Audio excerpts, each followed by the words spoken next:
What's your favorite hentai? Oh, that's the little anime girls that go like, ah! No, hentai is like tentacle porn, isn't it? I like the ones with the tentacles. I'm practically engorged. When do we start? I'm not entirely sure how to explain this. Let's change that and move on to a different subject. Okay, maybe not entirely. That was Miss London, and it was from a video from Hi I Think I'm Real's channel. Link to all three channels of all three participants in the description. Before we start this video, I was going to cover something that cropped up on Twitter yesterday, concerning a former creator who is now in prison for certain crimes. I've decided not to address it. I've also decided to ignore it actively because honestly, why? Why would you do that? And instead focus on the topic I had promised would be the second video for what I had planned yesterday, so it's a continuation of a similar topic from yesterday. And equally something that pisses me and quite a number of people off. Women should no longer be sent to prison unless they have committed a serious crime, the Justice Secretary says today as he unveils a step change in the way the justice system deals with female offenders. Ministers want to break the cycle of sending women to jail after it emerged that less than 40 women behind bars in England and Wales have committed a violent offence, and most others are serving just a few months for crimes like shoplifting. Well, now would be a fantastic opportunity to talk about the sentencing gap. You see, you'd see a consistency with those in jail for crimes they commit and serving the full length that a man would serve if justice was properly dealt out.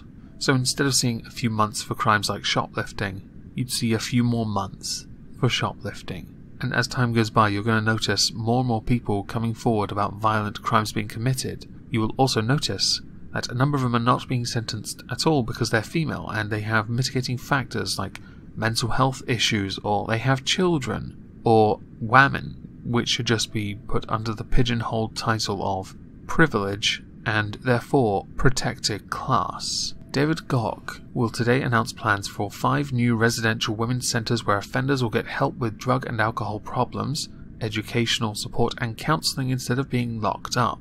You know what I suggest? If you really want to deal with the fact that our prisons are overcrowded, how about you offer these same services to men who equally do not commit violent crimes? And of course, properly sentence those women who commit violent crimes but get away with being properly sentenced under the grounds of them being an aforementioned protected class. Plans for new women's prisons have been scrapped and the focus will shift to keeping women out of jail after research showed the majority are caring for children who are left without a parent when they are handed a jail term. Who gives a fuck? This is not a joke. I do not now nor will I ever give a fuck about somebody who commits a crime when they are unwilling to consider the consequences of it. And just because they've shown guilt in the courtroom doesn't mean they should then not be in prison if the crime means that they have to then serve a certain amount of time in prison. And maybe a kid will be without a parent, but that's where social services come into it. And I know this sounds remarkably callous, but I do not like the idea of one rule for one gender and one rule for another, or the government actively going out of its way to discriminate in such a manner. It is typical, and only fortifies the MRA position that women are in fact a protected class. And in this case, by the way, they are correct. It comes as Prisons Minister Rory Stewart said jail terms of less than a year should be scrapped for all but the most serious of offences and criminals should be handed community sentences instead. Well, was he talking about men and women, or just women? Because I do think this needs clarifying. You haven't got a quote there, so I can't be sure whether or not he meant it generically or specifically. His remarks signal a growing shift towards community care, even though we know, and it has been proven in fact for quite a number of cases, that rehab doesn't actually work.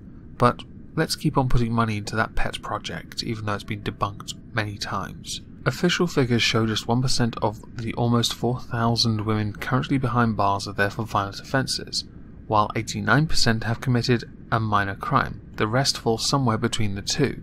I want everyone to hold out their hand. Make sure it's open and flat. In your now empty hand is the total sum of fucks I give about the percentages. You committed a crime. What you're trying to do now is essentially abolish it and replace it with rehabilitation, even though statistics still show people who commit crimes are more likely to reoffend.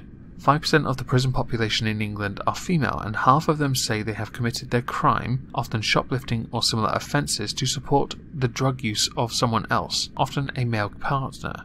What they say and what is true.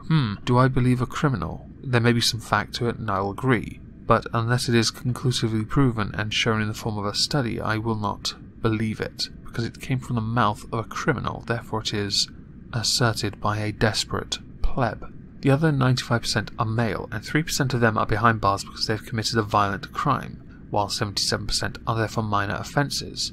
Well then, if you're going to be consistent in this push, 77% had better get a men's centre. But of course, if we're going to be truly inclusive, they must also allow for women members, but not the women's centres. They must only be for women. Hashtag equality and not totally a protected class.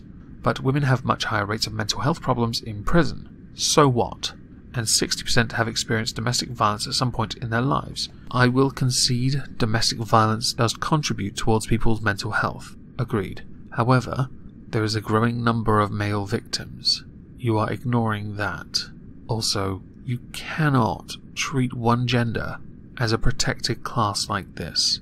What you have done is essentially say to the men, we've given up on you because you're patriarchy and you have all power. And yes, I've chosen that particular language because I know it might trigger one or two people. I'm okay with this. The Justice Secretary said, while public protection will always be our priority, and prison must remain the only option in the most serious cases, I want that to be a last resort. Well, it's better than Priti Patel's, who recommended capital punishment. We have a criminal justice system that continuously fails in this country, and where we have seen murderers, rapists and people who have committed the most abhorrent crimes in society go into prison and then are released from prison to go out into the community to then re-offend and do the type of crimes that they've committed again and again.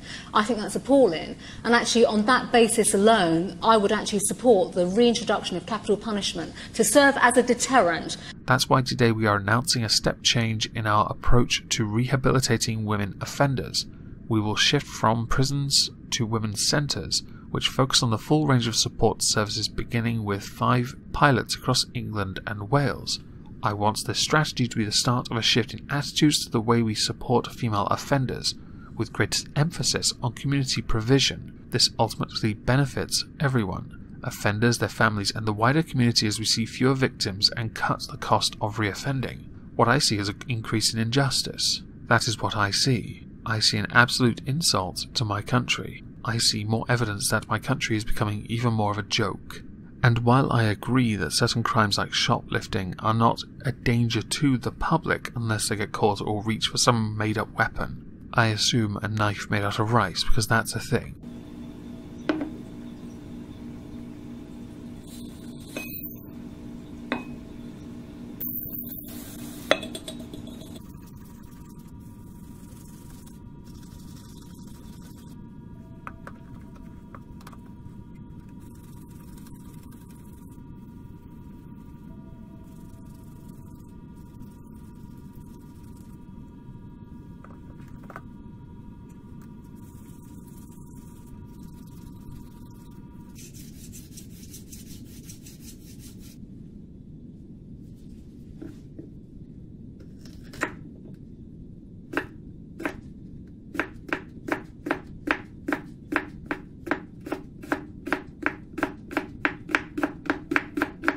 The moment you start to produce things like this, you further cement the idea of a divide, a gendered divide. That is not equality. None of this is equality. It sets the standard and the precedent that women can get away with committing crimes because the worst that will happen to them is they get put through a rehabilitation program. That does not tell them that they should not commit a crime, because they get it easier than those men who go to prison for doing the same crime. Essentially, you are raising girls to know that they can commit a crime and get away with it because pussy pass. In what universe is this equality? And I know what the studies will say about reoffenders and gendered-related crimes. I know. But the inconsistencies in prosecution have been going on for decades. This is getting embarrassing now. Instead of sentencing somebody for committing a crime that is a crime, you're treating them like they're better than their male counterparts. I stand by my view that regardless of mitigating factors, if you commit a crime, you do a specific amount of time. Now, in some cases when the crime is more severe, you get a heavier sentence. I'm okay with this. I am not okay with only men going to prison. Now, obviously I chose this avatar outfit, so I could tell you what I think, which in my country, the United Kingdom, is a maximum sentence of 6 months and a fine up to £5,000. I can hardly wait to jam all those thieves into the ISO cubes. Oh, and before we finish, we all know the real reason that you are doing 5 community centres instead of prisons, and that's because it costs more to build new prisons than it does community centres, which is why this entire female offender strategy is a U-turn from the approach that was originally proposed by Liz Truss. And another little point, the research that the ministers are using, and this is according to an analysis by the BBC Home Affairs correspondent, the research needs further careful research because it does not compare like the reoffending figures cover the period an offender spends on a community sentence, but do not include the time a prisoner spends in jail. It's also important to note that women, while serving sentences of less than a year, are more likely to reoffend than men with comparable sentences. So now that I've gotten that out of my system, I hope everyone has a lovely Monday, and thank you all for listening. Oh, goddowns. Imagine my shock